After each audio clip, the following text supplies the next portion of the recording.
Exactly. They've just moved their meeting place of their congregation near Lindenwood University, and guys are hoping that will open up all kinds of new possibilities for ministry. The new fishing hole. All right, well, come and open the word for us. Sure. Thank you. Thank you for allowing me the privilege of being here. I appreciate what we at Heritage all appreciate what you're doing here at Brooks, and we stand behind you, and not only with prayers, but we want to at least yearly provide a love gift to work here, what we can do. We are in transition, and that's kind of my topic this morning is Jews in Transition is my title.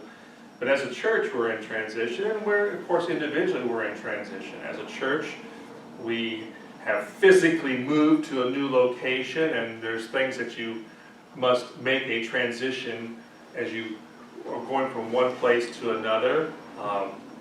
We just got our sign up, and we got some new literature made up, and this next week or so we're going to go out and do some literature distribution.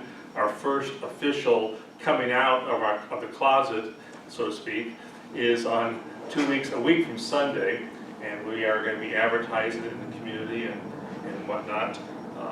So we're attempting to start a new Awana program with all that, with a very small group of kids.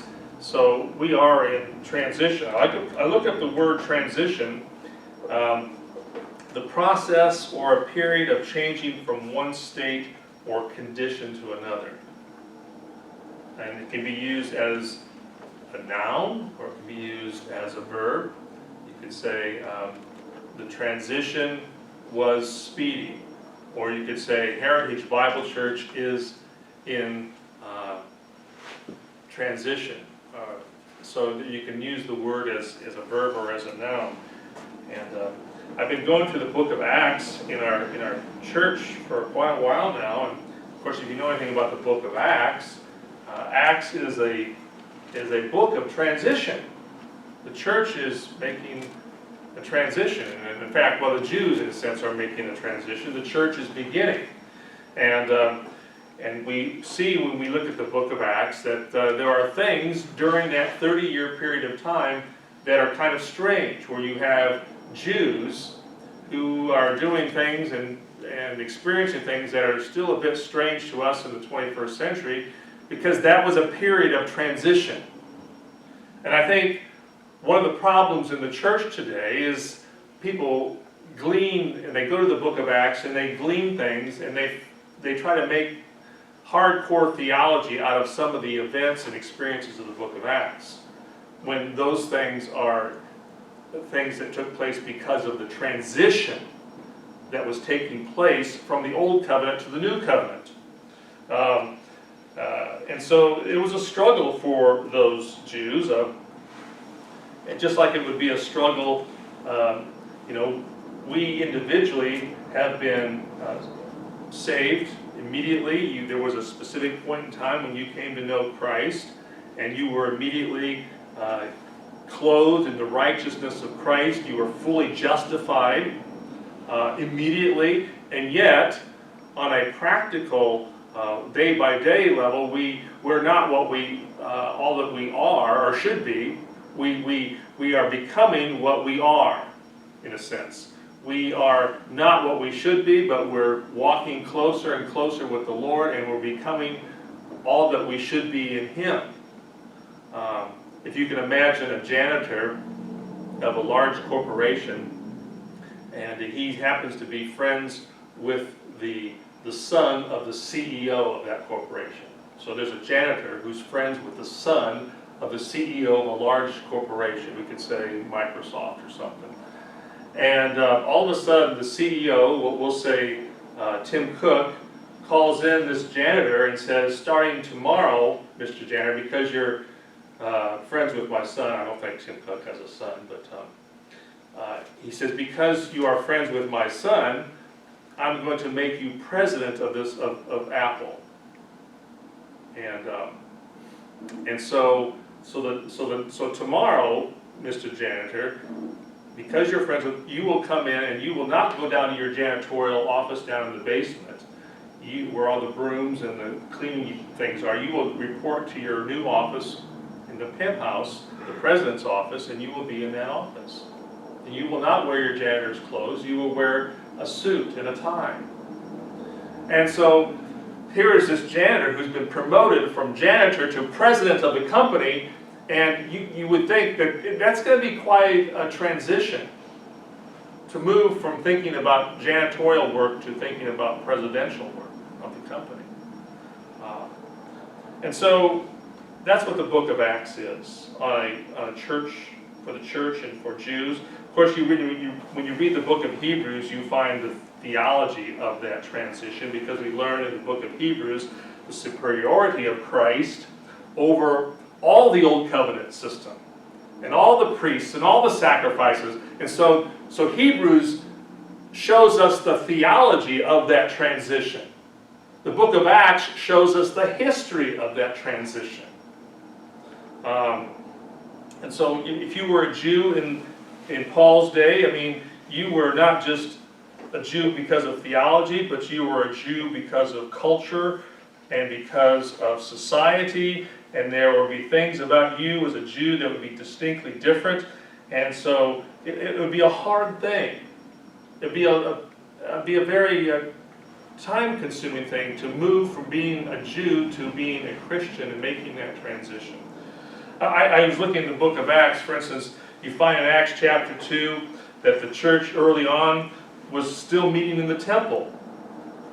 We find in Acts chapter 3 that Peter was still observing prescribed times of prayer.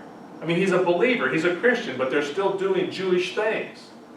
You find repeatedly, for instance, in Acts chapter 10, Peter resisted abandoning the dietary regulations.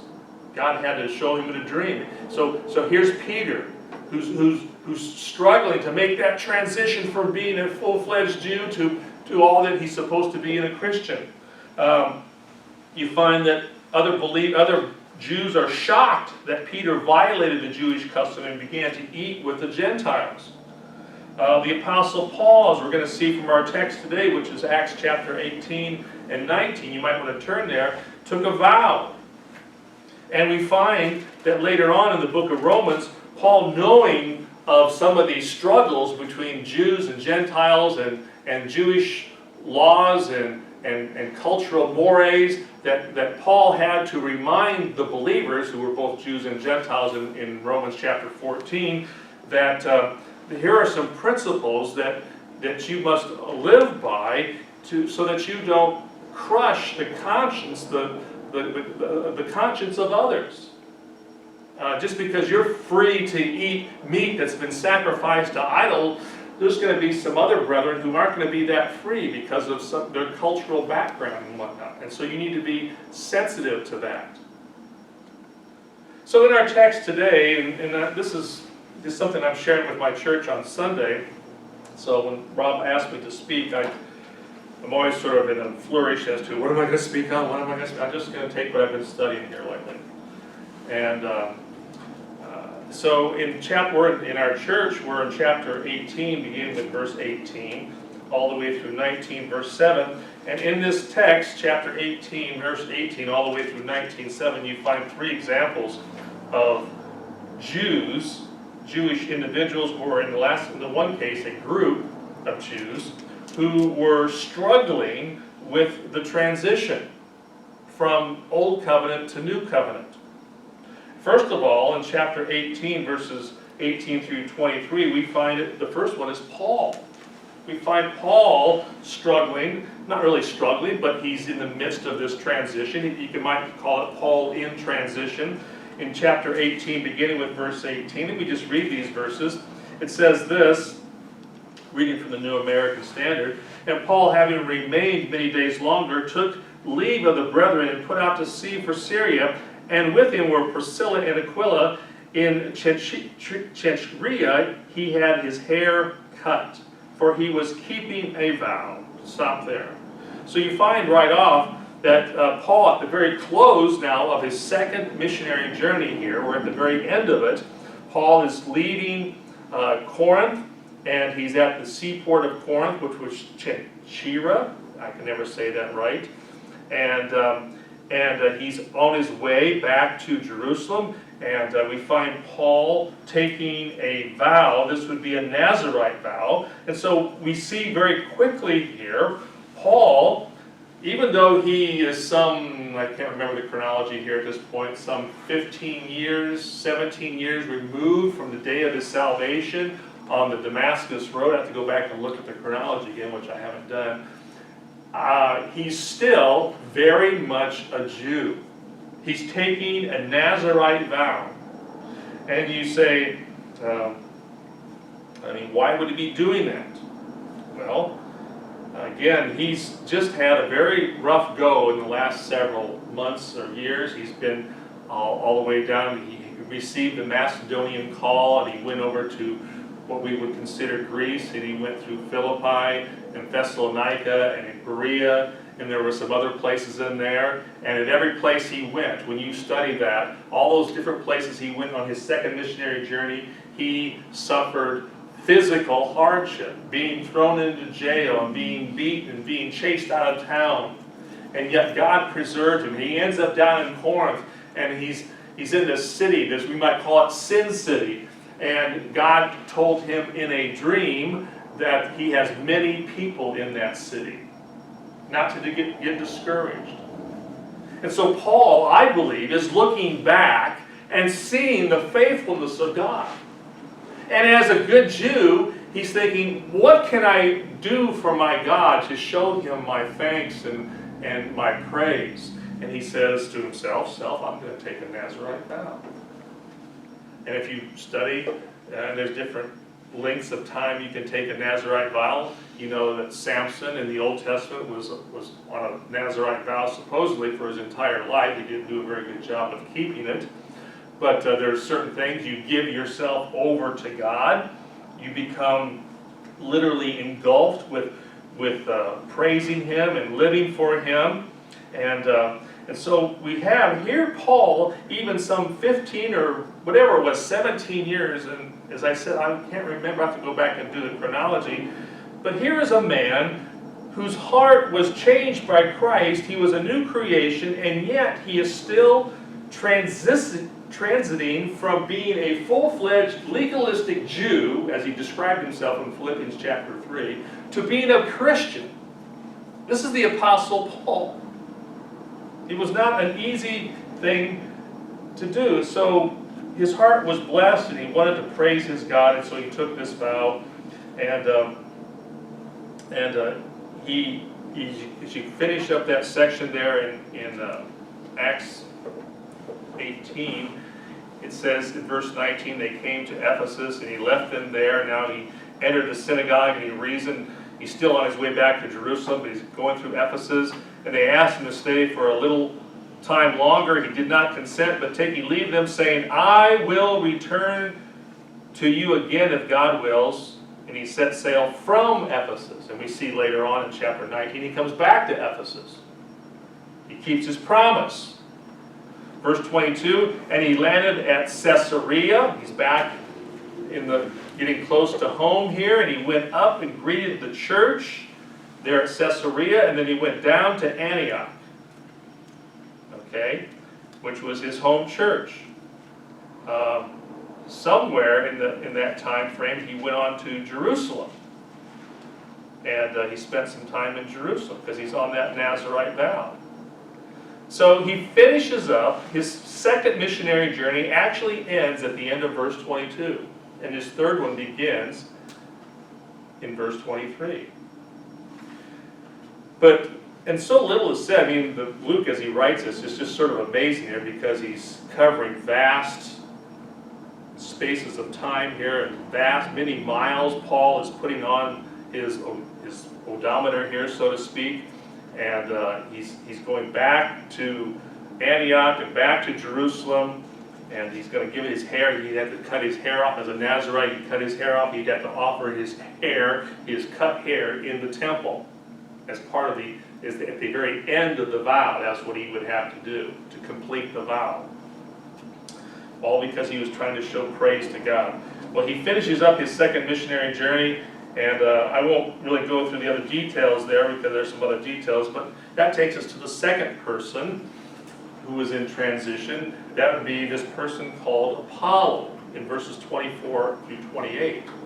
There was another guy who was in transition, some dude named Apollo, and you look at verse 24 and it says, now a certain Jew named Apollos, an Alexandrian by birth. That would be from the city of Alexandria, Egypt, which had, it was a large city. It was renowned for its intellectual and educational institutions there. And it's been guessed or surmised that there were perhaps 1 million Jews alone in the city of Alexandria. So there's a big Jewish contingent there. This is where this guy Apollos is from. And it says in verse 24, he was an eloquent man. And he came to Ephesus, and he was mighty in the scriptures. And this man had been instructed in the way of the Lord, and being fervent in spirit, he was speaking and teaching accurately the things concerning Jesus, being acquainted with the baptism of John. And, verse 26, and he began to speak out boldly in the synagogue. Now just stop there for a second. So here is Apollos. And this text describes him as being eloquent. And this word here, the Greek word logios, L-O-G-I-O-S, if you want to phonetically spell it into English, is the only place it's used. It has the idea, it describes a person who is a man of words, a man of ideas. So this is describing Apollos as being a man of words. He was good, he was a good speaker. He was a very good speaker. And he was a man of great thought and intellect. And he was mighty, verse 24, in the scriptures. The word mighty there, dunamis. And so his learning and his eloquence, coupled with his powerful treatment of the Old Testament, made him a devastating debater. Now, he was not a Christian as of yet, I don't believe. He was not a Christian. He was only acquainted with the Old Testament. He was not that acquainted with Christ, his death, and his resurrected. And so what happens is he's preaching in the synagogue, and here is Priscilla and Aquila, who were tent makers with Paul. They heard him in that synagogue there in Ephesus, and they took him aside and explained to him the way of God more accurately.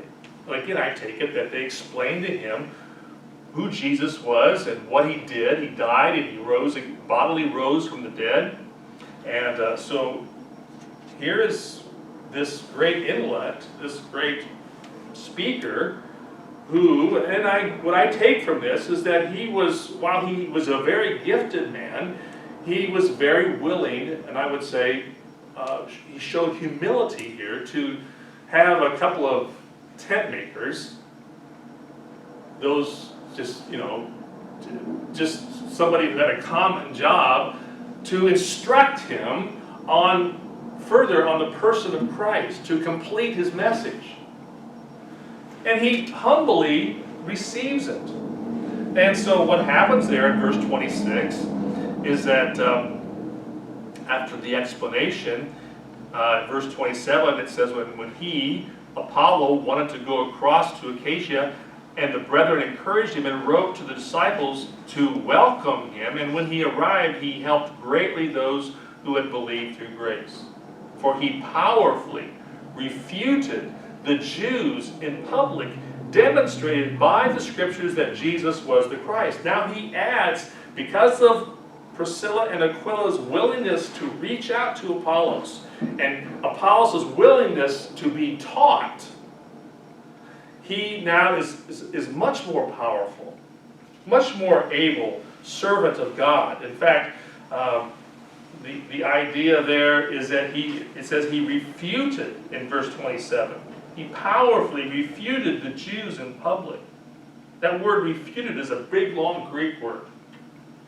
Dia kata lechomai, which means to mightily convince. One commentator said he mightily argued them down. He crushed them with his logic and his arguments. It's a very positive thing that he was a mighty tool for God.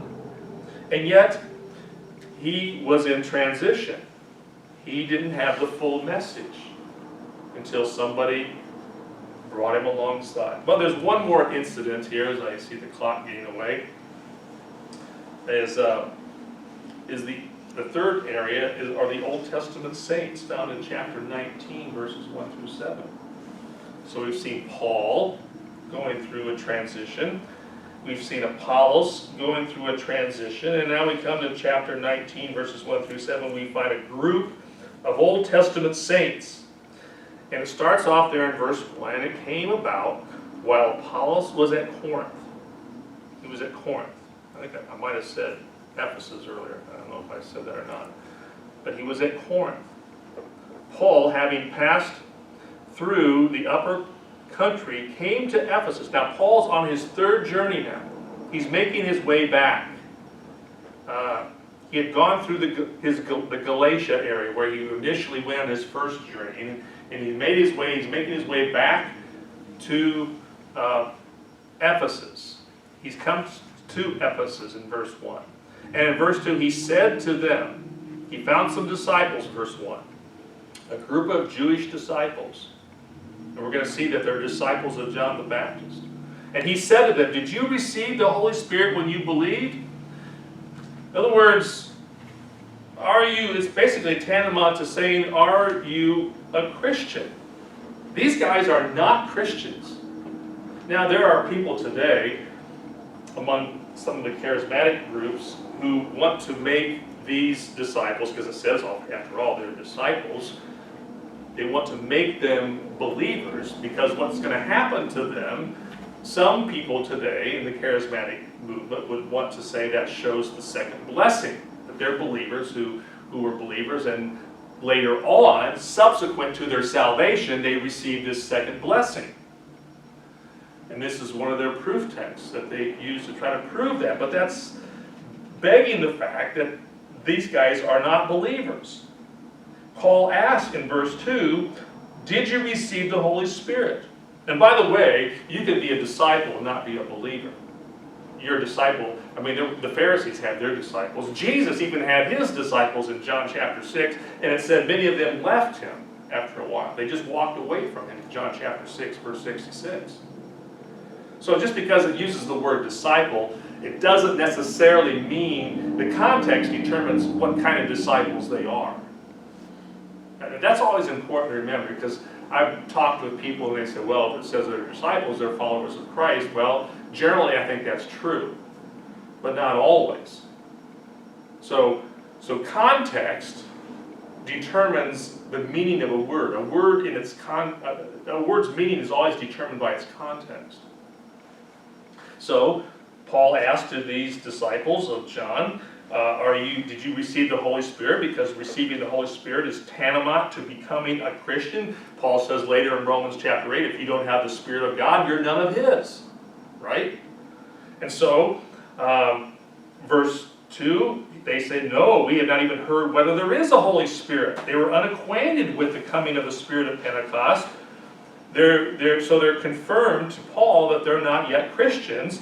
And in verse 3, their response to Paul's next question, into then what would you baptize? And they said, into John's baptism. They're disciples of John the Baptist. So they were